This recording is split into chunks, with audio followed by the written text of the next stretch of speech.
ঢাকাই সিনেমার fashion icon বলা হয় প্রয়াত চিত্রনায়ক সালমান শাহকে।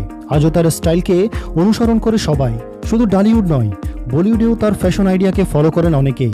90 দশকের হাল ফ্যাশনে সবার চেয়ে অনেক বেশি এগিয়ে থাকতেন সালমান শাহ। চলচ্চিত্রে ফ্যাশন বিষয়টিকে প্রতিষ্ঠিত করেছিলেন তিনিই। যেমন ফ্যাশনেবল গাড়ি, মোটরসাইকেল ব্যবহার করতেন সালমান শাহ, তেমনি এফডিসিতে তিনিই সবার আগে মোবাইল ফোন ব্যবহার শুরু করেন। সম্প্রতি দেশের এক গণমাধ্যমে সালমান শাহর মৃত্যুর এত বছর পর বিষয়টি জানালেন নির্মাতা জাকির হোসেন রাজু। তিনি নির্মাণ করেছিলেন সালমান শাহ অভিনীত সিনেমা জীবন সংসার। আর এই সিনেমা শেষ হওয়ার পরপরই সবাইকে কাঁদিয়ে না ফেরার দেশে চলে যান সালমান শাহ। নির্মাতা রাজু বলেন, শোবিজ তারকাদের মধ্যে প্রথম মোবাইল ফোন ব্যবহার করেন সালমান শাহ। জীবন সংসার শুটিংয়ের সময় মোবাইল ফোন নিয়ে আসতেন তিনি।